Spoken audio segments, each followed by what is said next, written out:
ജാതകദോഷം. രചന ബിബിനെ സുന്നി. ലക്ഷ്മി. ആ അരുണേട്ട. അരുൺ വിളിച്ചപ്പോൾ അവൾ തെളിച്ചമില്ലാത്തൊരു പുഞ്ചിരി അവന് നൽകി. ലക്ഷ്മി വന്നിട്ട് ഒത്തിരി നേരമായോ?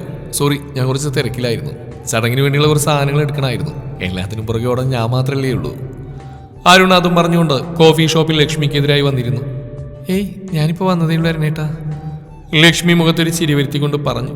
അതിന് മറുപടിയായി അരുണിന്റെ മുഖത്തകത്ത് തെളിച്ചമില്ലാത്തൊരു ചിരി വിരിഞ്ഞു.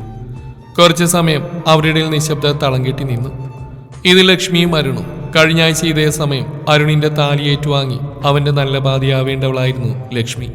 പക്ഷേ വിധി ഒരു മദ്യപാനിയുടെ രൂപത്തിൽ അയാൾ ഓടിച്ച കാറ് കല്യാണത്തിന് വേണ്ടി ഒരുങ്ങിയിറങ്ങിയവരുടെ കാറിൽ വന്നിടിച്ചു. ഇടിയുടെ ആഘാതത്തിൽ ആ കാറിൽ നിന്നൊരാൾ റോഡിലേക്ക് തെറിച്ചു വീണ് മറ്റൊരു വാഹനം അയാളുടെ ദേഹത്തൂടെ കയറിയിറങ്ങി. ആ റോഡിൽ വെച്ച് തന്നെ അയാൾ മരിച്ചു.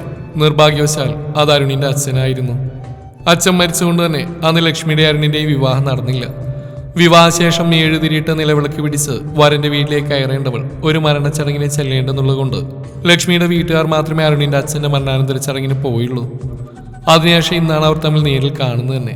അതും അരുൺ അവൾ വിളിച്ചു വരുത്തിക്കൊണ്ട് മാത്രം. ലക്ഷ്മി. കുറച്ചു നേരത്തെ നിശബ്ദതയ്ക്ക് ശേഷം അരുൺ തന്നെ സംസാരിച്ചു തുടങ്ങി. ഞാനിപ്പോൾ തന്നെ ഇവിടേക്ക് വിളിപ്പിച്ച് കുറച്ച് കാര്യങ്ങൾ തുറന്നു പറയാൻ വേണ്ടിയാ. ഞാൻ പറയാൻ പോകുന്ന കാര്യങ്ങൾ നീ എങ്ങനെ ഉൾക്കൊള്ളുമെന്ന് എനിക്കറിയില്ല. പക്ഷേ എല്ലാം നീ മനസ്സിലാക്കണം. എന്താ ഏട്ടാ? അരുൺ പറഞ്ഞ വിശ്വാസമാവാതെ അവൾ ഒന്നുകൂടെ ചോദിച്ചു. ഈ കല്യാണം ഇനി നടക്കില്ല. അരുൺ തീർത്തു പറഞ്ഞു. ഏട്ടാ, എന്തിനാ എന്നോട് ഇങ്ങനെ? ഞാൻ എന്ത് തെറ്റ ഏട്ടനോട്? ലക്ഷ്മി അപ്പോഴേക്കും കരച്ചിലിന്റെ വക്കോളം എത്തിയിരുന്നു. നീ തെറ്റെയ്തെന്ന് ഞാൻ പറഞ്ഞു. ഈ കല്യാണം ഇനി നടക്കില്ല. ഏട്ടാ. അതെ ലക്ഷ്മി, നമ്മുടെ ഈ കല്യാണം നടക്കാതിരിക്കുന്നത് നല്ലത്. അരുൺ ലക്ഷ്മിയെ നോക്കാതെ തന്നെ പറഞ്ഞു. ഏട്ടാ, ഏട്ടനെന്താ തമാശ പറയാണോ? ലക്ഷ്മിയുടെ കണ്ണുകൾ അപ്പോഴേക്ക് ഈറനണിഞ്ഞിരുന്നു. തമാശയല്ല ലക്ഷ്മി, ഞാൻ കാര്യമായിട്ട് തന്നെ പറഞ്ഞ. അച്ഛൻ മരിച്ചെന്റെ ജാതകദോഷം കൊണ്ടാണെന്ന് ഏട്ടന് വിശ്വസിക്കുന്നുണ്ടോ? അരുൺ പറഞ്ഞ് പൂർത്തിയാക്കുന്നതിന് മുമ്പ് തന്നെ ലക്ഷ്മി അവനോട് ചോദിച്ചു. ഏയ്, അച്ഛൻ അത്രയും ആയുസേ ദൈവം കൊടുത്തിട്ടുണ്ടായിരുന്നുള്ളൂ. അത് കഴിഞ്ഞപ്പോൾ അച്ഛനെ ദൈവം തിരിച്ചു വിളിച്ചു. അത്രയും ഞാൻ കരുതുന്നുള്ളൂ. പക്ഷെ ഒന്നുണ്ട്, ഈ കല്യാണം ഇപ്പോൾ വേണ്ടാന്ന് വെക്കാൻ അതൊരു കാരണം തന്നെയാണ്. ഏട്ടാ. അതെ ലക്ഷ്മി, അച്ഛൻ ആക്സിഡന്റ് ഉണ്ടായെന്ന് പറഞ്ഞപ്പോൾ തന്നെ അവിടെ എല്ലാവർക്കും ആദ്യം അറിയേണ്ടത് നിന്റെ ജാതകത്തെക്കുറിച്ചായിരുന്നു. അല്ലാതെ അച്ഛനിപ്പോൾ എങ്ങനെയുണ്ടെന്നായിരുന്നില്ല. നമ്മുടെ നാട് എത്രയൊക്കെ പുരോഗമിച്ചെന്ന് പറഞ്ഞാലും ഇതുപോലെയുള്ള അന്ധവിശ്വാസങ്ങൾ ഇപ്പോഴും ഉണ്ട്. ഒരു വിവാഹം നടന്നു കഴിഞ്ഞാൽ ആ കുടുംബത്തിൽ എന്ത് ആപത്ത് നടന്നാലും വന്നു കയറിയ പെണ്ണിന്റെ കുഴപ്പം കൊണ്ടാണെന്നും അതുപോലെ എന്ത് ഐശ്വര്യം നടന്നാലും പെണ്ണിന്റെ ഭാഗ്യമാണെന്നും പറയും. നമ്മുടെ കാര്യത്തിൽ ഒരു ആപത്താണ് നടന്നത്. ഞാൻ നിന്നെ എനിക്ക് കിട്ടിയ ജീവിതകാലം മുഴുവൻ നിനക്ക് അറിയാൻ മാത്രമേ നേരം കാണൂ. എവിടെയുള്ള ഒരു ചടങ്ങിന് എന്ത് കുഴപ്പമുണ്ടായാലും അത് നിന്റെ ജാതകദോഷം കൊണ്ടാണെന്ന് വരുത്തി തീർക്കാനായിരിക്കും എല്ലാവർക്കും ഉത്സാഹം. അവിടെ നിന്റെ വിഷമം അവർക്കൊരു ലഹരിയായിരിക്കും. അവിടെ ചിലപ്പോൾ എനിക്ക് നിന്നെ സപ്പോർട്ട് ചെയ്ത് ഒരു വാക്ക് പോലും പറയാൻ പറ്റിയെന്ന് വരില്ല. ഒരു നിമിഷം കൊണ്ട് വേണേ എനിക്ക് എല്ലാവരും എതിർത്ത് നിന്നെ കൂടെ കൂട്ടാം. പക്ഷെ അവരെല്ലാം അപ്പം എനിക്ക് നഷ്ടപ്പെടുത്തേണ്ടി വരും. ഒരു വിവാഹം കൊണ്ട് ഒന്നിക്കേണ്ടത് 2 പേര് മാത്രമല്ല, 2 കുടുംബങ്ങൾ കൂടെയാണ്.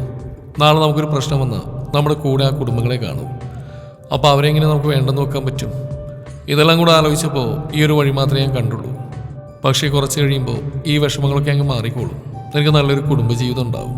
ജീവിതകാലം മുഴുവൻ കരയുന്നതിനേക്കാൾ നല്ലത് കുറച്ച് ദിവസത്തെ വിഷമം തന്നെയാണ്.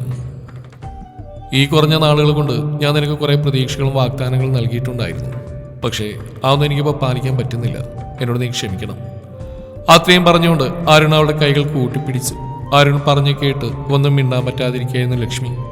ഇനിയൊന്നും പറയാനില്ല. കഴിഞ്ഞെല്ലാം മറന്ന് മറ്റൊരു ജീവിതം നീ സ്വപ്നം കാണണം. നിന്റെ വീട്ടുകാരെ അധികം വിഷമിപ്പിക്കരുത്.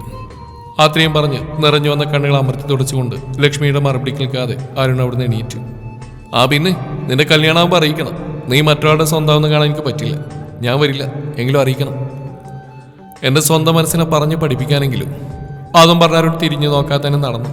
താൻ കരയുന്ന മറ്റാരും കാണാതിരിക്കാൻ വേണ്ടി പുറത്ത് തിമിർത്ത് പെയ്യുന്ന മഴയിലേക്ക് ഇറങ്ങി നടന്നു. അപ്പോഴും അവൻ്റെ മനസ്സിൽ സ്വന്തം അമ്മയുടെ വാക്കുകളായിരുന്നു. എൻ്റെ താലി പൊട്ടിച്ചവളെ തന്നെ നിനക്ക് ഭാര്യയായിട്ട് വേണമല്ലേ? മനസ്സിൻ്റെ തുലാസിൽ ജന്മം തന്ന അമ്മയും ഒപ്പം ഒരു ജീവിതം കൊതിച്ച പെണ്ണും മത്സരിച്ചപ്പോൾ ജന്മം തന്ന അമ്മയുടെ തട്ട് തന്നെ താന്നിരുന്നു. സ്വയം തോറ്റുകൊണ്ട് മറ്റുള്ളവരുടെ വിജയത്തിനായി ബലിയാടായ ഒരു ജന്മം. ഇതൊരു കഥയല്ല, ചിലരുടെയെങ്കിലും ജീവിതത്തിൽ നടന്ന കാര്യമായിരിക്കും. ഒരു വിവാഹ നിശ്ചയത്തിന് ശേഷം ആ കുടുംബത്തിൽ എന്ത് അനർത്ഥങ്ങൾ നടന്നാലും ഒരുപറ്റം ആളുകൾ പറയുന്നത് പെൺകുട്ടിയുടെ ജാതകം ശരിക്കും നോക്കിയിരുന്നു എന്ന് മാത്രമായിരിക്കും. അല്ലാതെ അതിൻ്റെ കാരണമാരും തിരക്കാറില്ല. ഈ കഥയിൽ അരുൺ ചെയ്തത് ശരിയാണോ? നിങ്ങളുടെ അഭിപ്രായം പ്രതീക്ഷിക്കുന്നു.